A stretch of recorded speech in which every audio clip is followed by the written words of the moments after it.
The Luna Ultra or the DJI Pocket 4P, which one is actually good for you? This is going to be my definitive conclusion to my extensive test of these cameras in the last 6 weeks. Like always, this is not sponsored and I'm going to give you my absolute truth. I've done extensive tests, feature comparisons, it's 40 minutes long and it covers everything you can think of. And if you haven't seen it, check out on the main page after this video. The goal of this video is not to confuse you further, but rather help you make a decisive decision on which camera. To make it easier, I'm going to structure this video so that I'm going to talk about the Pocket 4P first, and then let's talk about the Luna and what I like about it and what I don't.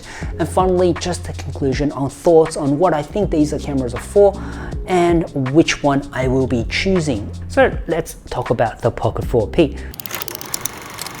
Straight off the bat, if you're someone who wants consistent video quality and high dynamic range, then the Pocket 4P is the one for you. The main camera now comes with a LOFIC sensor, which is something that's only available previously on the Xiaomi Ultra phones. It's a great technology that allows small sensors to capture a lot more light by using a reservoir of pockets to store overspill exposure, using a technology that was not possible in traditional sensors. And as a result, it's given this close to 17 stops of dynamic range on the D-Log2 mode. It's an absolutely great feature, but unfortunately it is only available on the main sensor. What I found out through my everyday shooting is an hesitation on which log to shoot, whether to use D-Log2 or just the normal log. Why? Because it's only available on the main camera, which means if I wanted to use the zoom to shoot in log, I would have to stop shooting in D-Log2, switch to D-Log1, and then continue shooting at 3x zoom. It creates a little bit of friction and something that obviously we don't want to have. This is not a problem on the Luna, which I'll go through later on. Now the way to combat this is use the function key to quickly change from log 2 to log 1, but you sacrifice a custom button, and there is only one on the DJI Pocket 4. So a bit of give and take, but I wish they had this on both cameras, and I guess it might be in the next iteration. But for me, I found that I'm just shooting more in log. This way I'm shooting 1x and 3x without missing on the action that I'm filming. Now, if you don't care about log and you just care about normal shooting out of the camera straight, then this is also very good. It adjusts for exposure very well and it compensates for the shadows. Now, there are a lot of features in the 4P. They're slightly different from the Luna, but give or take, they all do the same thing. I'm not going to go through all the features, but a couple of these things that I found quite unique to the Pocket 4P. One of which is the ability to frame using manually by rotating the gimbal. This makes static shots really good. All you have to do is mainly adjust the tilt and it will lock into the place. Pair that with the lock gimbal function and you get yourself a pretty good static shot camera. Not once have I installed an SD card in this camera. Unlike the Luna, who's always have an SD card because I'm always afraid that the internal storage will run out through my daily shoot. My holiday trip in Singapore was 1 week and every single day I would shoot with both cameras, and I found this camera was more than capable of capturing and storing all the footages. If I feel like it was running out of space, I just back it up at the night at the hotel and I can continue shooting next day. And because it's internal storage, transfer speeds are very fast. Speaking of transfer speed, the new firmware updates, if you haven't already, gives the ability for the 4P and 4P only to pair with iOS devices and transfer your photos and videos while it's turned off. Now this does drain battery, so keep that in mind, but the transfer speed is very fast and everything is very seamless based on the parameters that you set. For example, if I only want to transfer videos or just photos or both, and only the newer videos that I shot today or in the last 7 days, it will automatically back up and transfer to my iPhone, for example. This is the great feature and it skips the need to even use the app altogether. Kudos for DJI pairing up with Apple for this. The slow motion on this is very good as well, 240 FPS. That's a lot of frames. The caveat to this is it's only available on the main camera, where the 3x zoom can only shoot up to 200 FPS, which means you need to stop recording, change your frame rate to 200 FPS, and then zoom in and continue shooting. Once again, creates a little bit of friction, and if you're shooting currently in normal mode, you need to switch to slow motion mode. So unfortunately, this is something you just have to live with if you want the high dynamic range from the 4P. One other benefit of the DJI is the extensive mature ecosystem that it's being built in. There are a lot of aftermarket accessories like what I'm using right now, and also interchangeable lens covers. This is something you might want to consider if you're into relatively pro shooting, if you want to mount this on the outside of a car with a suction cup, or if you just want to change CPL lenses, ND filters, anything you can think of, it's available on the Pocket. Whereas the Luna, I think it's because relatively new into the market, it's still being developed. It will eventually catch up, but right now, DJI still wins. Now let's talk vertical shooting. This might be a big thing for you. Most of us would shoot vertically just by rotating the screen and it becomes vertical shooting. But it's at 3K and you're saying, can I get 4K vertical shooting? Technically, you can. And to do that, you will need to tilt your camera like this, and now you're getting 4K shooting. But the problem is with the 4P specifically is the way this camera and head is designed. See, this thing is top heavy and it's quite big, I feel, for this gimbal. And the way that DJI has tried to protect this is as I'm on horizontal mode, you can see the head is in lock position. It doesn't allow for any tilt because I feel like at extreme angles, it's gonna put a lot of stress on the gimbal motors.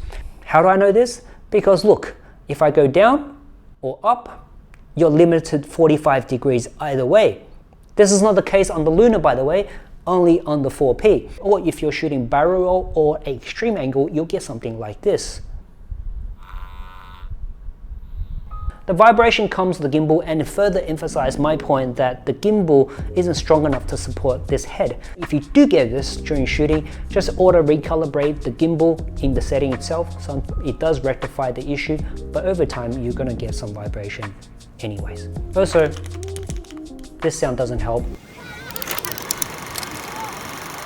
Now let's talk Luna Ultra. This is the first generation pocket camera from the Insta360.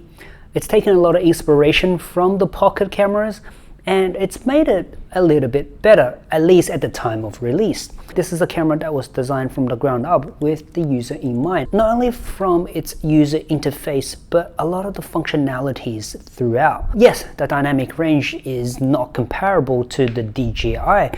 The biggest drawcard here would be its detachable screen. It's helped me so much along the way of my shooting, especially my solo travels, where I had to use this to monitor what I'm shooting. And because of this one factor, going out shooting by myself, I veered a lot more to the Luna than to the Pocket. I no longer had to set up behind the camera and go to my destination to shoot. All the functions can be controlled with this little screen.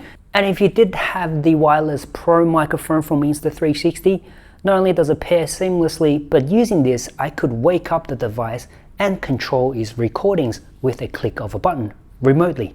They really thought about user experience and reduce as much friction as possible. People have been complaining about the screen getting a weak signal, and that is very true, and it's very depending on the environment you shoot. For example, in the studio, there are a lot of Wi-Fi signals, camera devices, and I could walk away up to 1 meter and I will get a weak signal. However, when I was shooting in Singapore, in an open face-to-face environment, I was able to get 100 meters, not a problem. Guys, this is 100 meters and I'm still controlling this. Of course, this is a straight line of sight you can see here. Right, let me just zoom out so you can see where I am. The one thing that falls short on was the dynamic range. Now at the time of the release, this was a great camera, but the 4P obviously blew it out the water with the new LOFIC sensor. But it does make up for it in other departments. For example, its log shooting is available not only in 4K 60 like we have on the 4P, but also 8K 30 FPS and 120 FPS. Which means in post, you can slow down your log footage if you wanted to and make it into a slow-mo, at the same time while retaining its audio. Now the 8K footage, I feel like it's a little soft, and because of the large file size, I've just relied on the 4K 60 FPS. Night mode shooting, this also shoots higher at 4K 60 FPS, but at the same time, a higher frame rate does make the image a little bit soft versus the 30 FPS. The tracking on this is better versus the 4P. It locks on, recognizes, and stays locked a lot better versus the 4P. Photography on this camera is excellent. The colors are great. Working with Leica, it has inbuilt LUTs. This is not available on the 4P because the LUTs inbuilt are only available for video. The way it's designed is streamlined and vertical, still retains the relatively ergonomic of a pocket camera, so you can quickly put in your pocket. It comes with a case, which is fantastic, that protects the gimbal and the screen at the same time. And if you wanted to, I found that you could put your microphone on top, just like this. And this is how I've been getting around while I've been traveling. The other cool feature that I forgot to mention is what you're seeing right now, and it's the ability to change your aspect ratio from 16:9 to 1:1. This is not exactly open gate, but it serves a similar purpose. It's not as wide as 16:9, but it is much taller, so you can in post technically still crop this horizontally and vertically without sacrificing too much. This way, I just have to shoot it once without worrying about sacrificing resolution. I think the 4P is catered for who knows what they're doing, who wants the most out of the camera in terms of manual functionalities, and to get the best dynamic range out of a camera this size. It does a fantastic job capturing videos, and it's consistent and it's reliable. No matter what the environment or the exposure is, set it to auto and forget it. It's a camera I feel you can rely on consistently, and if you're out there shooting relatively pro jobs, then this is probably the one for you. Luna, on the other hand, gives me the true feel of a pocket camera. It's here to reduce friction for a solo creator. It's not giving me the best dynamic range that's available out there compared to the 4P, but the current standard of the video is good enough for my social media content. It took inspiration from the best at the time, which was the Pocket 3, and made it better on top. It had the features that custom really wanted and additional features that nobody thought. Now, how would you choose? If you wanted to be in front of the camera within the story, I would choose the Luna. It really helps a solo creator to shoot your story and also being in the frame. If you want to stand behind the camera and get the highest quality video shooting your subject, your product, the Pocket will be your choice. Both of these cameras have its pros and cons. If they had a baby, I think we would have the perfect camera. But regardless of which one you choose, I think you will not be disappointed with either, especially given some are not even available in your local areas. And I hope this whole series of honest reviews have gave you an insight of both of these cameras. And if you want more further detail, feel free to reach out to me on my Instagram. I will be giving you more follow-ups on this. I'm George, more honest, unscripted, real reviews that I actually use coming your way.